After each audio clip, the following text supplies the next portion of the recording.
Hi hello అందరికీ నమస్కారం. Welcome to my channel. Friends, ఈరోజు నేను మీకు easy and tasty aloo fry ఎలా తయారు చేసుకోవాలో చూపించబోతున్నాను. చాలా క్విక్గా తయారు చేసుకునేటువంటి ఈ ఆలూ ఫ్రై మనకి రైస్లోనికి, చపాతీలోనికి, రోటీలోనికి చాలా బాగుంటుంది. సో మీరు కూడా ఒక్కసారి ట్రై చేయొచ్చు.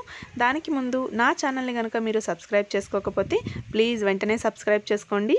సో ఇప్పుడు మనం ఈ ఆలూ ఫ్రై ఎలా తయారు చేసుకోవాలో చూసేద్దాం. దానికి గాను మనం కావలసినటువంటి క్వాంటిటీలో ఆలూని తీసుకున్నాను. వీటిపైన ఉన్నటువంటి చెక్కు మొత్తం తీసేయాలి. ఈ విధంగా చెక్కు తీసి పెట్టుకున్న తర్వాత వీటిని మనం సన్న సన్న ముక్కల్లాగా కట్ చేసుకోవాలి.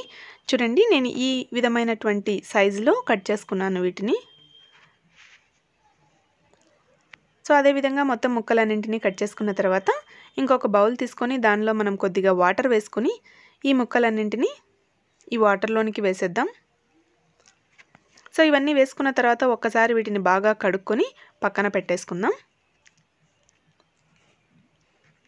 ఇప్పుడు మనం ఒక బౌల్ పెట్టుకొని దానిలోనికి కొద్దిగా వాటర్ని యాడ్ చేసుకొని ఈ వాటర్ని బాగా మరగనివ్వాలి. మనం హై ఫ్లేమ్లో వీటిని మరగబెట్టుకోవాలి.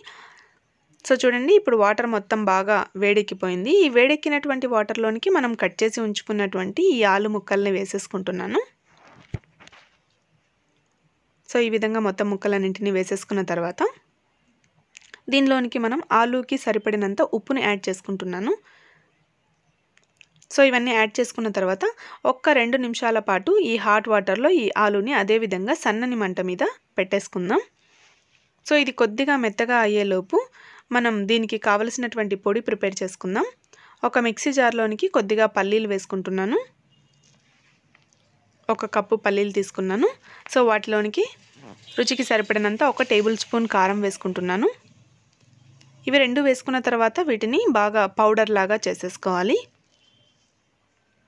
సో చూడండి, ఈ విధంగా పౌడర్ అయిపోయినటువంటి దీన్ని పక్కన పెట్టేసుకుందాం. ఇప్పుడు ఆలు చూడండి బాగా ఉడికిపోతుంది. ఇది ఎక్కువ ఉడకాల్సిన అవసరం లేదు, జస్ట్ ఒక 80% మాత్రం ఉడికిపోతే సరిపోతుంది. ఇప్పుడు చూడండి, నేను ఒకటి చూపిస్తున్నాను.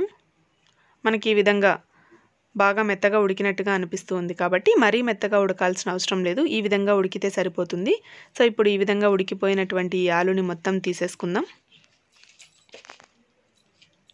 వీటన్నింటినీ తీసి పక్కన పెట్టుకుందాం.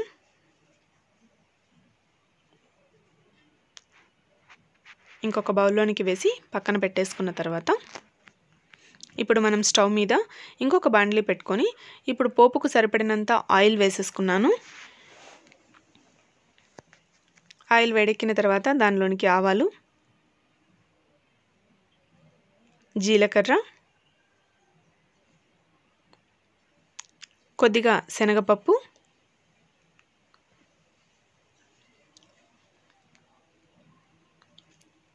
కరివేపాకు వేసేసుకొని ఇవి కొద్దిగా ఫ్రై అయిన తర్వాత దీనిలోనికి మనం ముందుగా ఉడకబెట్టుకున్నటువంటి ఆలూని కూడా వేసేసుకుంటున్నాను. ఈ ఆలు ముక్కల్ని కూడా వేసేసుకొని ఇప్పుడు వీటికి కొద్దిగా పసుపుని యాడ్ చేస్తున్నాను. సో ఇలా కొద్దిగా పసుపు వేసుకొని వీటన్నింటినీ ఒకసారి బాగా కలిపేసుకుందాం. సో పోపు మొత్తం ఆలూకి పట్టేసేలాగా ఒకసారి బాగా కలిపేసుకున్న తర్వాత చూడండి, ఇప్పుడు బాగా కలిపేసుకున్నటువంటి దీనిలోనికి మనం ఒక ఆలూని తీసి చూడండి, మనకి బాగా మెత్తగా ఉడికిపోయింది. మరీ మెత్తగా కాకుండా ఈ విధంగా ఉడికినట్టయితే మనకి ఫ్రై చాలా బాగుంటుంది. ఇప్పుడు దీనిలోనికి మనం ముందుగా గ్రైండ్ చేసి పెట్టుకున్నటువంటి పల్లీ పౌడర్ ఏదైతే ఉందో ఆ పల్లీ పౌడర్ని మనం కావలసిన క్వాంటిటీలో మాత్రమే వేసుకుందాం. సో ఇది వేసుకున్న తర్వాత ఒక్కసారి బాగా కలిపేసుకుందాం. ఇప్పుడు దీనిలోనికి నేను కొద్దిగా ఉప్పును యాడ్ చేస్తున్నాను. ఆల్రెడీ మనం ఆలుని ఉడకబెట్టుకున్నప్పుడు కొద్దిగా యాడ్ చేసాం, బట్ ఇప్పుడు పల్లి పౌడర్ వేసుకున్నాం కాబట్టి ఇంకొద్దిగా ఉప్పుని రుచికి సరిపడినంత మాత్రమే యాడ్ చేసుకుంటూ ఉన్నాను. ఇవన్నీ వేసుకున్న తర్వాత ఒకసారి దీన్ని బాగా కలిపేసుకుందాం. ఇలా కలుపుకున్నటువంటి ఆలు ఫ్రైలోనికి మనం చివరగా కొద్దిగా కొత్తిమీర వేసేసుకుందాం.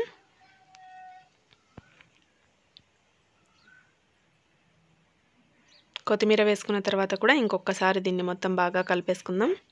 సో అంతే, ఈ విధంగా కలిపేసుకుంటే మనకి ఆలూ ఫ్రై తయారైపోతుంది.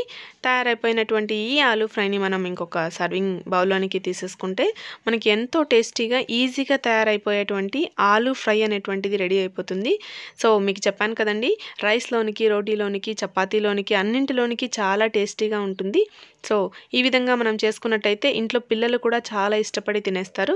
సో నచ్చినట్టయితే మీరు కూడా ఒక్కసారి ఇదే విధంగా ఆలూ ఫ్రైని ప్రిపేర్ చేసుకోండి, చాలా టేస్టీగా ఉంటుంది. అదేవిధంగా ఈ వీడియో కనుక మీకు నచ్చినట్టయితే లైక్ చేయండి, షేర్ చేయండి అండ్ ప్లీజ్ సబ్స్క్రైబ్ చేసుకోండి నా ఛానల్ని. Thanks for watching. బాయ్.